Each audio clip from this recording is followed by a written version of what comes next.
Hello and welcome to a roundtable discussion on engaged reading organized by Troy University's Quality Enhancement Plan. I'm Priya Menon, the moderator for today's discussion, and today we will talk about the relationship between reading, writing, and learning.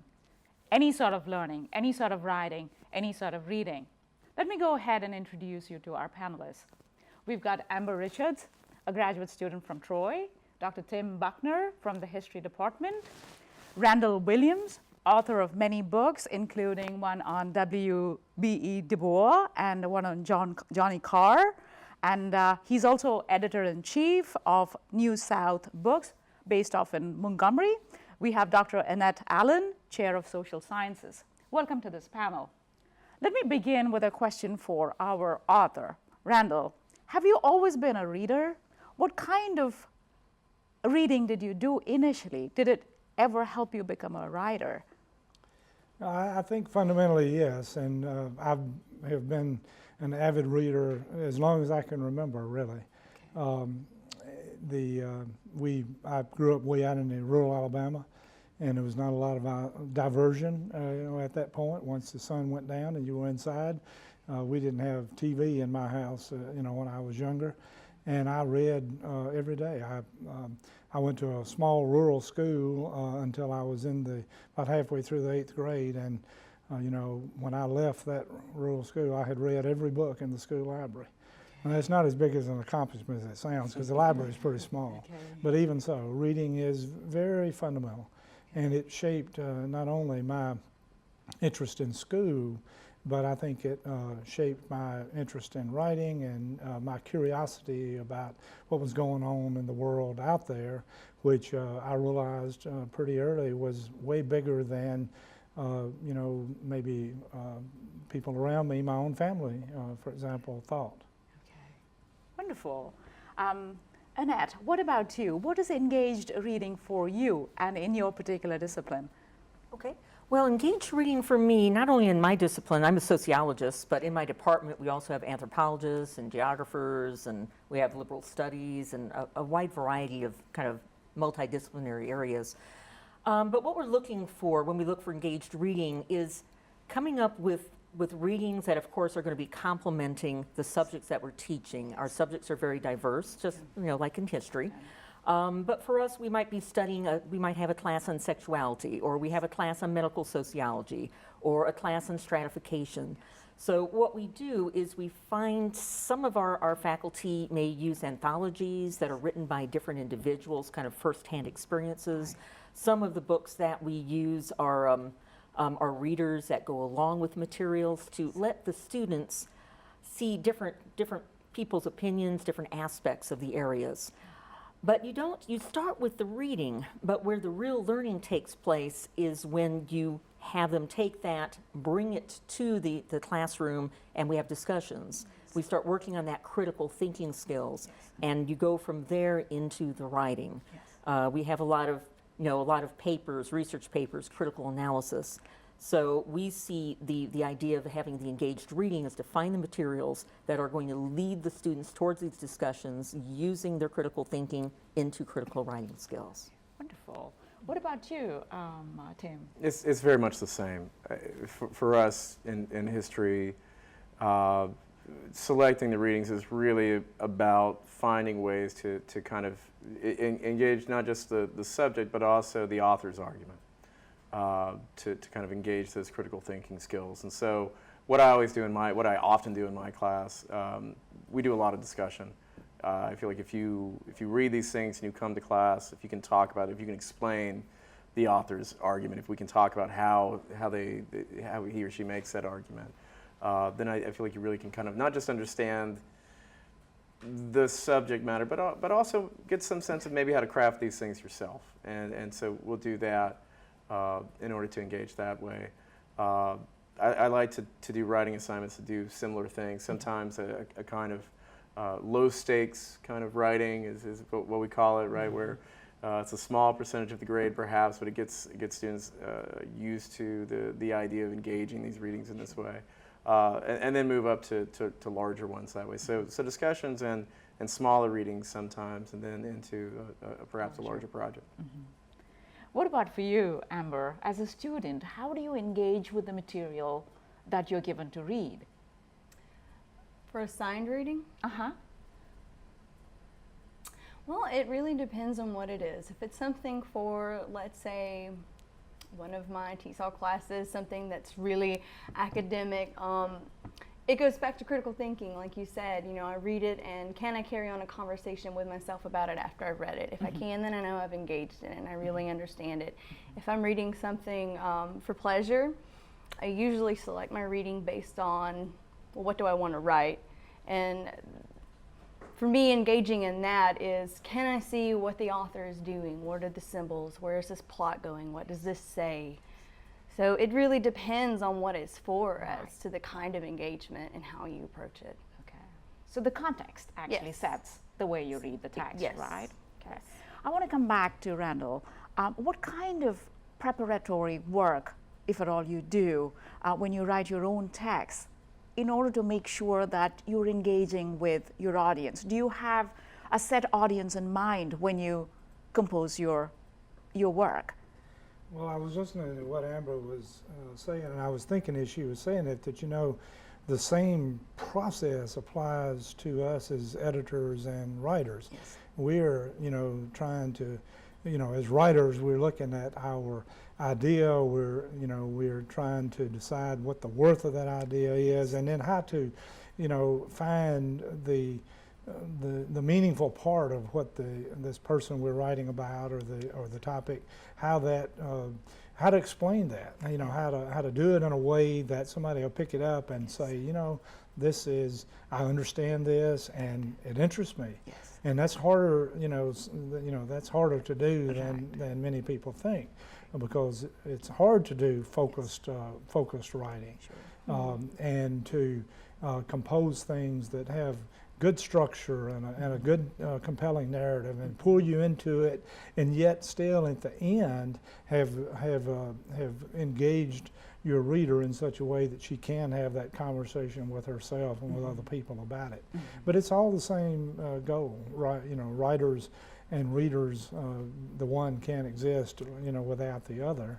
Sure. They don't ever, I mean, you know, in a book signing, or they meet somewhere, they hear a program, but the writing work is an isolated work, and yet every writer, I think, has that audience in mind that they're writing for. Yeah. It can be a big audience, it might be an audience of just themselves, Right. but still they got to explain that to them in the work. Okay.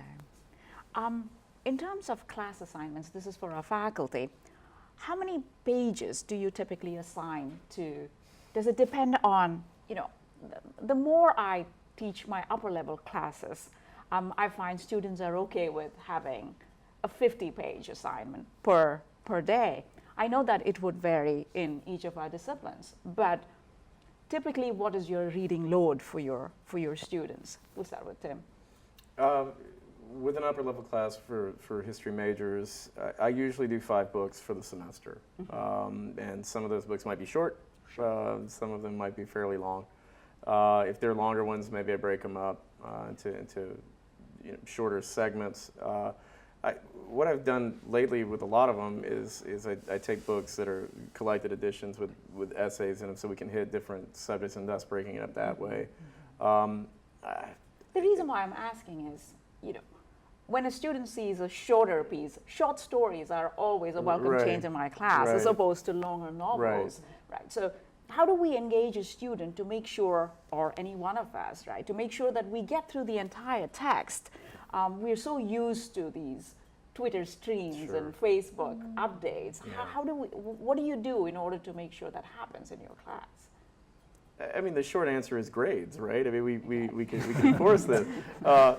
But I mean, the better answer might be that you try to select readings that go along with the rest of the course, that kind of match the themes that we're doing. Sometimes in one of my courses, for example, we might read a book that's a 300-page primary source, something that's a diary of somebody that lived in the era that we're talking about, and that's one option for a history course, perhaps, but a lot of times it's historians engaging this stuff, and So what I try to do is, I mean, and I'll be honest, I don't usually even consider the length.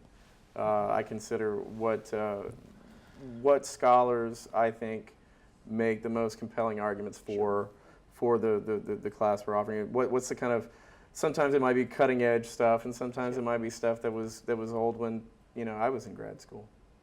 Right. Okay, what about you, Dr. Allen? Well, see, that's a very difficult question to answer. Okay. Just as you were saying, it's going to vary. I mean, we can start off with, say, have a textbook and a reader. You might say, well, maybe there's, I don't know, maybe 20 pages we're going to read and really go into in detail. But that's just where it starts. Right. In some of my classes, we read the New York Times, and every week each student has to do a presentation on an article in the New York Times. Then we also use the New York Times is used in a critical analysis paper that I have them write on a social problem. Okay. And they also may use another New York Times article that they have to do in a take-home essay exam. I have students in all my classes have to do research all the upper level have to do research papers, critical analysis. To do a research paper, they need at least 5 sources, which means they're going to have to go through a large number of materials to figure out if these are the right articles. Right. So I can't really tell how many pages the students may be reading as they're writing these papers. Okay. Some may go through 20 or 30 articles, some may read 3. Right. So it really varies, and that's just in my classes. In other disciplines, some use the QEP book. I know we're going to talk about that later. Some use that and integrate that in, so that would be an additional book. Okay. So it really varies on the topic and the assignments and the amount of discussion I've worked into each class. Okay. One of the things that I've found teaching at Troy University is that the ability for my students to be able to go through a lengthy book, so Umberto Eco perhaps, right?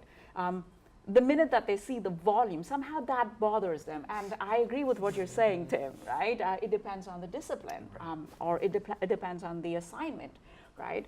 But the volume and even it seems to be a preconceived notion. It's a thick book. That seems to be and I wonder if that has something to do with the digital world that we're living in, whether it's, we're fascinated or we integrate what we see on a regular basis, information just moving through on a screen. Does this bother you? How do you weed through what is important to you? How do you select a book, Amber? As a student, what do you read for pleasure? How do you pick the book that makes sense to you, that you want to read? Yes. I have a few comments on that. What you said about the size of the book, I totally see what you're saying. Young people today are so accustomed to getting the information they want, when they want it, right then, right there. It's all streamlined. It's very bare bones and to the point. We just...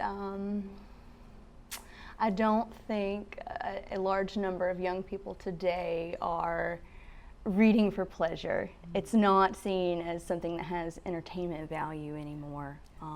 We look at our entertainment now. We don't read it. For me, when I pick something for pleasure, I think again it goes back to how is this going to help me in my craft. Not only that, I ask myself, you have to be critical about being critical. Is this going to further my career choices? Is this going to add to my body of existing knowledge? How can this help me? So, all right. I'm curious, Amber, to know for students of today, they may well balk at reading Umberto Eco, I might also, but they will happily consume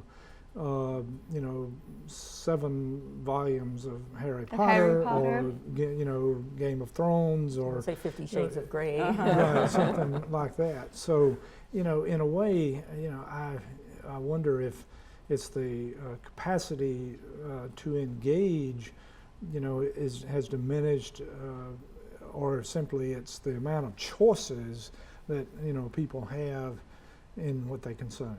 This might be a bit of my own snobbery here, but Harry Potter and some of the more pop culture books, they're such easy reads. And I think even if you look at a Harry Potter book and it's quite large,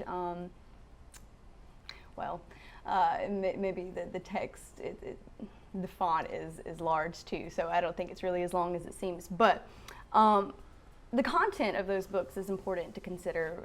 I mean, what is that compared to Anna Karenina, Right, some right, longer, right. great, book, but Yeah, or Dickens or something like that. yeah. Yeah, which of course Dickens in his day was, as popular and as, current as, some of the, things that we look at and may say that our young people are just not reading very substantive works, and yet Yes, the work today is considered classics. I'm not suggesting that Game of Thrones 50 years from now is going to be considered a great classic, but these are questions we ask ourselves as publishers, in terms of trying to figure out what it is we're publishing and trying to find the market. We tend to publish works, more works of history, literary fiction, that sort of thing. But it disturbs us greatly that the overall reading audience, even though the population is growing, the number of readers does not seem to be growing. And the attention span of readers does seem to be getting smaller and smaller and shorter. And, I don't know how, we figure that out. Yeah. In terms of setting a context, perhaps, I was just thinking about this right now, a sense of place might be helpful for students to be able to identify with the place that they are in. And for you, Randall, your publishing house focuses more on books from the South. I know, Tim, you teach a course in Southern history. Annette, you are engaged with social issues of the place. Amber, you've been in my classes in terms of gender issues in the South. How does place inform or does place enforce a reader to pick up a book and read? Does that happen? Is place a criteria for a reader in order to choose a particular book? I'd like to hear what you have to say on that. We'll start with you, Randall. Well, I mean, place roots, good fiction, and of course, history deals with people and and places in concrete ways. But I think you have in good fiction, you have either a place an actual place that's filtered through a talented writer's imagination and perspective, or sometimes you have a fictional place that is created in such a way that it seems real. Right. And both of those accomplishments go right back to the core of this discussion, which is how to engage the reader into what you're doing. And they're the distinction between successful writing and unsuccessful writing. I mean, if you can create that world that people feel, people feel like they know and understand. My youngest son introduced me to a science fiction writer named Richard K. Morgan, a British writer who I think is quite brilliant. And his worlds, I mean, I've read those books and I feel like, I know where those places are, even though they are futuristic and, Fictitious. otherworldly places. And so, those are where place almost is a character in these works. Okay. And that's true of a lot of these books. How many novels do you know that are set in New York City versus those set in Des Moines, Iowa, right? And I don't know, there seems to be some kind of draw to that, or Southern literature that seems so rich. I think place does matter for a lot of the ways perhaps people select things. With something like science fiction, so many of these things, what the authors spend so much time on is creating that world, that universe that has some kind of difference there. Maybe that difference speaks to something in the place that we are when we're reading it, right? I'm with you. I think that does. It's hard. That's one of those things for me that's always hard to put a finger on why that might be the case. It's not the case that I exclusively want to read books that are set in places I've lived. Often I want to do the exact opposite of that. Right. But sometimes there's a real draw. There's a real draw to that. And one would imagine it's because of issues that you can relate to, etc. But then these are issues that are strewn all over the world. So what do you think? I was going to say, I have a different interpretation when you say place. Okay. Students who take my classes, our reading does not involve an actual physical place where you live or go to, but the place you are currently in your life. For example, I teach death and dying. I attract a humongous amount of students that are either currently experiencing a death perhaps of, or dying process of a parent or grandparent, or who have experienced numerous have had a lot of deaths in their lives. When I teach a sex class, all of a sudden, like I brought up 50 Shades of Grey, you have students starting to read 50 Shades of Grey, and they want to really talk about, kind of questions they have about, sex or how to teach sexuality to their children. So for me, place is where an individual is at that time of their life. Maybe their age, their experiences, what has occurred to them. Because in sociology, it doesn't matter quite as much where you're located physically, because like you just mentioned, these things happened to people all over the world. And so there's similar experiences, although they are obviously affected by your location to some extent. But for me, it's where that person is at that time. Great. What about you, Amber? Do you look for issues related to a particular place when you do research for your paper? Or I know that you presented a paper at a conference recently that related to the South, right? You picked up an author. No, it didn't pertain to the South in any particular way, but that does inform my understanding of things. Place is a kind of lens that you're going to read everything through. Sometimes I will pick up a book because it's set in the South. And as a Southerner, I'm always interested in seeing that treatment. The South is written about time and time again. It's interesting to see how this author does it versus another. Kind of like you said, sometimes I want to read something that's in some far off place because I don't know anything about it.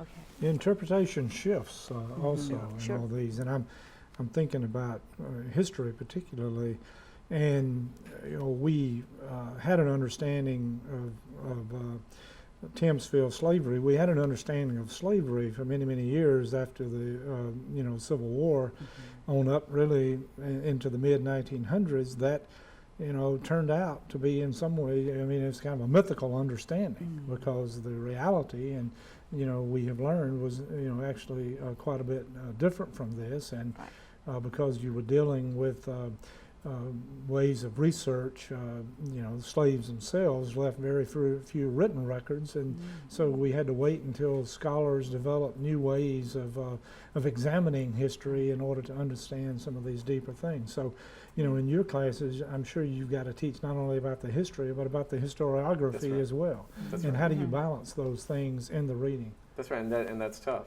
And that, especially with a field like slavery, this becomes so much of the discussion of that, how we've talked about this in the past, versus how we might talk about it now. And of course, each of those, the ways that we've talked about it in the past have their own specific location of why those authors did it, spoke of this, or wrote about this in the way that they did, rooted largely in a kind of in a racism, in a kind of sense of validating their dead relatives that fought in the Civil War, that this was a noble cause. It wasn't one that was about preserving people, the ability to own people as property. That maybe some of them had some particular family history that they're interested in protecting, right? And those ideas, those ideas are still out there. Those are ideas that you deal with, I'm sure, quite a bit. That folks still have very deep feelings about what their ancestors may or may not have done. That's something that you kind of have to deal with and engage in this field.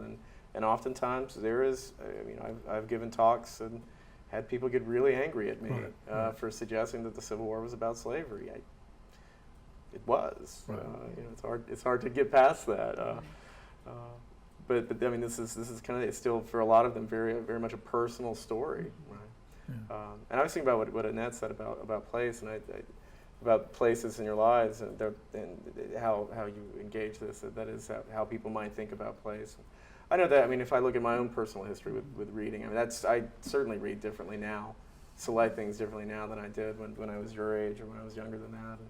And it is about where I am in my life now. Things that would appeal to, things that would have seemed so ridiculous to have read in my 20s, that now I gravitate towards. We've got a couple of more minutes. I want to know what you are reading for pleasure these days. If you can tell us the book that you're reading right now and a little bit about it, that'd be great. What's up with you? Well, I read very little for pleasure. I tell people I look forward to retiring from editing From reading, and I hope publishing, not. so I can begin reading again. Okay. But I actually have on my bedside table right now a fascinating book called The New Jim Crow by Michelle Alexander. This is a groundbreaking book, fundamentally important, in which she is talking about the post-civil rights issues of how we found slavery ended, so therefore we put segregation in force. Segregation ended, and it's she describes, and some people agree with her and some don't, but I find a lot of truth in what she's saying. She describes a systematic implementation of systems of economics and workplace politics and things like that to keep people, quote, in their place. And that's always what we've tried to do with these tough issues of race, is keep a certain people in their place to the benefit of the privilege of a certain other people. Well, this is an amazing book, and I'm about halfway through it, and frankly can't wait to go home tonight and read some more. That's great. What about you, Annette? It kind of varies. I go from the real light and fluffy, where I may have a lot of Nora Roberts kind of scattered around, just something to take my mind away from everything. I have the Tuskegee Airmen is sitting somewhere on my desk. They just had a celebration. They opened up another airfield. I went and observed that. I hope that's my edition of the Tuskegee. I will have to. Okay. All right. I've got Stephen Jobs right now on my tablet. Okay. So just kind of variety of Varies. things depending on my mood and the Okay. few minutes in between class you get. preparations and Okay. paperwork. What about you, Tim? I'm rereading American Gods by Neil Gaiman. I read a lot of graphic novels these days. A lot of Batman. Been working on a lot of Batman lately. I go back and forth between some kind of serious, heavy lifting fiction and then a lot of the lighter stuff. Okay. Well, I recently had to read The Road for a Forms and Theories of Fiction course, which I have to kind of write something in the style of McCarthy for that class. So I've decided to go back and read some more McCarthy. So I just started All the Pretty Horses, and stylistically, it's very different. It's almost does not seem like the same guy. Almost.